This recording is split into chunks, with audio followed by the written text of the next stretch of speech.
Ada yang mau berkunjung, yaitu anggota DPR RI dari Partai Hanura, Bapak Wijaya Kusuma.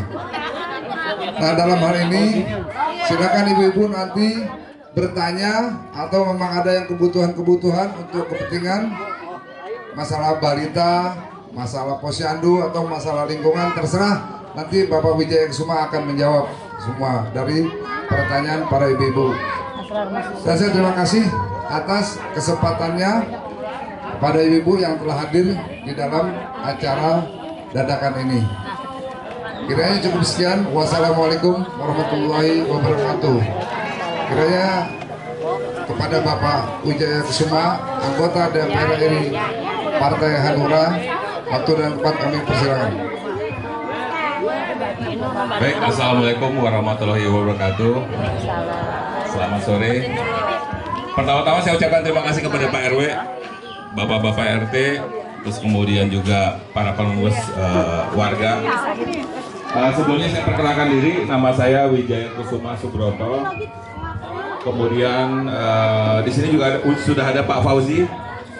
Pak Fauzi ini juga maju Bu untuk DPRD. Terus kemudian ada Bu Nora ada di belakangnya, ya lagi bagi kartu. Nah, mungkin saya cerita tentang latar belakang sedikit Bu.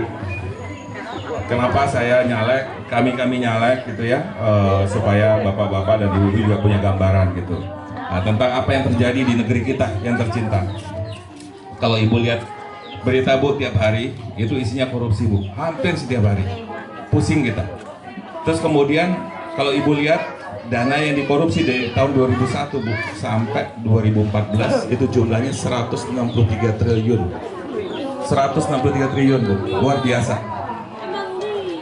Tahun ini saja sudah 3,3. Tahun ini baru sampai bulan Oktober 3,3 yang dikorupsi sama anggota legislatif, eksekutif, dan terakhir yudikatif.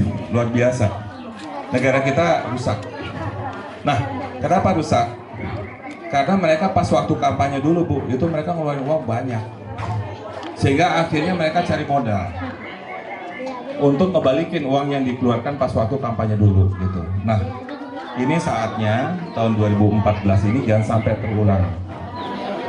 Orang yang bersih, orang yang jujur harus ibu pilih siapapun, mau partai manapun, mau Gerindra kayak mau siapa kayak. Yang penting ibu harus lihat orangnya, latar belakangnya, rekam jejaknya, maksudnya pengalamannya, mampu nggak dia jadi wakil rakyat di DPR. Mohon maaf nih kita lihat ya, banyak artis Bu yang jadi. Nggak semua artis jelek, banyak artis yang bagus, kayak Pak Tantowi itu bagus, itu boleh dipilih tuh.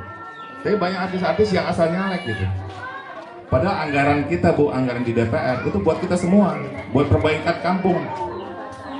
Zamannya pas waktu Ali Sadikin dulu Bu, itu kampung diperbaiki tuh, ada proyek namanya FH Tamrin. Terus kemudian sejak Pak Harto dulu, walaupun akhirnya dia terakhir terjerumus karena keluarganya korupsi, dia punya program gitu, punya yang namanya APBN. Terus kemudian dulu itu pernah mau dibikin apa, tempat transportasi yang terbesar di Manggarai. Tapi sekarang pas ganti ke pemerintahan, APBN-nya nggak jalan. Yang namanya bis nggak pernah diperbaiki, bis isinya copet melulu, macet di mana-mana. Terus pemerintah yang sekarang bikin aturan mobil murah. Kenapa nggak misalnya uang buat mobil murah itu buat bis, biar warganya naik bis gampang, bisnya pakai AC. Nah itu yang harus dipikirin. Terus kemudian kampung juga diperbaiki, harus ada fasilitas umum. Kayak misalnya puskesmas itu mesti diperbaiki. Setiap puskesmas harus punya ambulan. Anggarannya dari mana? Dari pemerintah. Dan uangnya jadi korupsi supaya uangnya bisa dipakai buat kesejahteraan masyarakat. Terus kemudian di kampung itu juga harus ada fasilitas buat anak-anak, buat PAUD, sekolah Al-Quran misalnya. Itu mesti dipikirin sama pemerintah gitu. Duitnya dari mana? Dari anggaran gitu. Nah, itu yang harus kita perjuangkan. Nah, kembali lagi kita harus memilih warga negara siapapun yang jadi caleg yang cerdas. Yang cerdas, yang mikirin rakyatnya, yang mau turun ke bawah, yang peduli dengan masyarakat dan punya pengalaman tentang itu. Nah, sebagai informasi di DPR itu ada komisi Bu, ada komisi 1 sampai komisi 11. masing-masing ada bidangnya, ada bidang penyiaran, ada bidang pendidikan, terus kemudian ada bidang tentang infrastruktur ya, terus kemudian energi, itu masing-masing ada bidangnya. Nah, bidang-bidangnya itu kita sebagai wakil rakyat harus sesuai dengan bidangnya. Kita pengalamannya di bidang apa nih? Misalnya saya pengalamannya di minyak gitu ya. Mungkin di energi pengen cocok. Bukan artis ditaruh situ terus kemudian dia ngurusin masalah negara, tuh nggak ngerti gitu. Kapasitasnya, kapabilitasnya, kemampuannya kurang.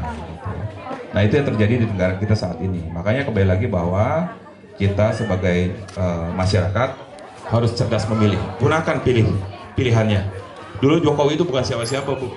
Tapi lihat, pelan tapi pasti dia melakukan perbaikan buat Jakarta. Yang namanya irigasi dia perbaiki, kampung-kampung ditata gitu. Dia turun setiap kali, dia dengerin aspirasi masyarakat. Gitu. Itu, nah kembali lagi bahwa kita harus memilih wakil rakyat yang cerdas, memilih wakil rakyat yang memang memperhatikan kebutuhan ibu-ibu nantinya gitu, dan janjinya harus dicatat.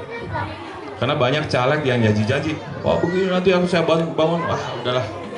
Makanya saya juga nggak berani janji, saya hanya bisa bawa ini juga bantuan dari teman-teman, ada telur, ini juga dibantu Bu, gitu. Terus kemudian di Indomie, alhamdulillah dibantu sedikit lah, gitu. Saya juga nggak bisa janji apa-apa, tapi kembali lagi bahwa kita harus mulai berhati-hati dalam memilih wakil rakyat. Pilih yang bersih, lihat rekam jejaknya, kalau perlu di Google, ini nama ini bener nggak sih ini? Dia terlibat kasus apa enggak? Dilihat, gitu. Dia bersih, pilih, gitu. Nah, saya juga dulu prihatin Bu, kenapa saya nyalek? Saya mungkin cerita sedikit. Saya itu dulu karyawan, pernah kerja di perusahaan minyak di Pertamina. Terus saya pernah kerja di perusahaan Astra. Saya itu dulu tahun 80 itu belajar sama orang Malaysia, sama-sama bodohnya Bu. Orang Malaysia, orang Singapura, orang Filipina, belajar sama-sama bodohnya, belajar tentang minyak. Tapi tahun 90, 10 tahun kemudian Petronas itu bisa sponsorin yang namanya MotoGP, balapan internasional. Perusahaan minyaknya di luar negeri. Sementara Pertamina begitu-begitu aja. Bensin naik, masyarakatnya susah. Karena di Pertamina itu hampir sebagian besar yang jadi pengurusnya adalah dari partai politik. Akhirnya jadi apa? Jadi tempat bancakan, tempat ngeruk keuntungan buat dia gitu. Prihatin saya.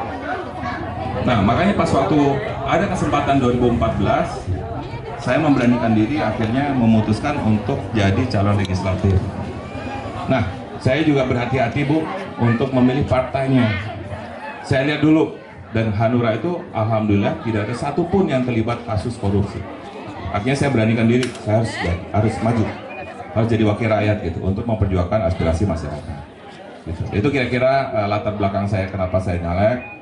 Dan saya juga mengundang teman-teman, Pak Fauzi ini juga Habib yang sangat nasionalis. Kita ini negaranya Pancasila Bu. Saya Muslim, Bu Nora beda agama, tapi saya tetap dukung dia karena dia memikirkan masyarakatnya gitu. Saya Muslim, tapi saya tetap, kita harus berdasarkan Pancasila. Sila pertama ada ketuhanan Maha Esa, siapapun gitu. Kalau kita lihat zamannya Pak Harto dulu yang namanya Masjid Istiqlal itu sebelahan sama katedral gitu. Saya ke luar negeri sama.